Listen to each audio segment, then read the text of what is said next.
सद्गुरू श्री ब्रह्मचैतन्य महाराज गोंदवलेकर यांचं प्रवचन 4 एप्रिल. संत कसे असतात? आपले शहाणपण बाजूला ठेवून जो संताला शरण जातो तोच खरा साधक. ज्याला सर्व सृष्टी रामरूप दिसते आणि शिष्यालाही जो रामरूप पाहतो तोच खरा गुरु. सद्गुरू कधीही मिंधेपणाने वागत नाही आणि त्याला भीतीचा लवलेशही नसतो. आपला शिष्य कोणत्या आध्यात्मिक भूमिकेवर आहे हे संतांना कळते. देहबुद्धीचे लोक विषयाचे दास असतात, पण संत मात्र विषयावर मालकी गाजवतात. संतांजवळ जे समाधान असते ते आपल्याला लाभले किंवा त्याची आवड उत्पन्न झाली म्हणजे संताची प्रचिती आली असे समजावे.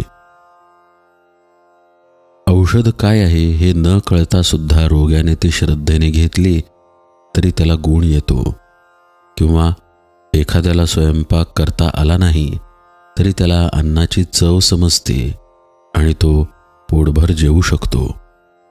त्याचप्रमाणे एखाद्याला ज्ञानाचा अनुभव येईल, पण शब्दाने त्याला तो सांगता येईलच असे नाही.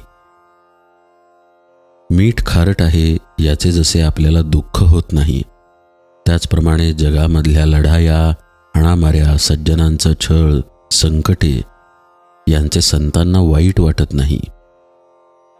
वाईट वाटत नाही याचा अर्थ ते त्यांना आवडते असं मात्र मुळीच नव्हे. पण मीठ जसे खारट असणारच तशा जगात या घडामोडी घडणारच. जगाची रहाटीच अशी आहे हे समजून तो दुःख करणार नाही. किंबहुना मीठ फार झाले तर खारटपणा जसा सहन होत नाही तसे त्यालाही होईल. इतकेच नव्हे तर त्याचा प्रयत्नही जगातले वाईट कमी करण्याकडेच असतो.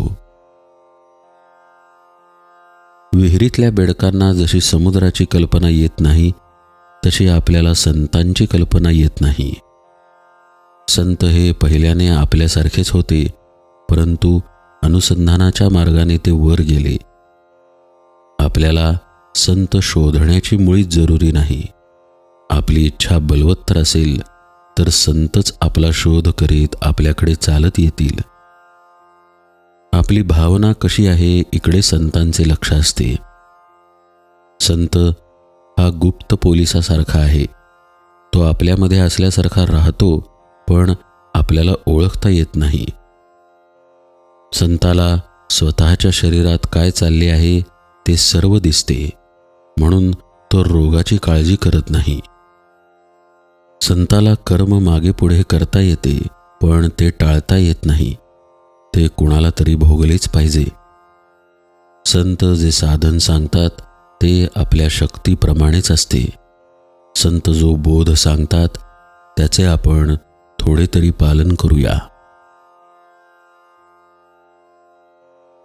संत हा जसे बोलतो तसे वागतो. आपण बोलतो चांगले आणि वागतो मात्र त्याच्या उलट. जानकी जीवन स्मरण जय जय राम.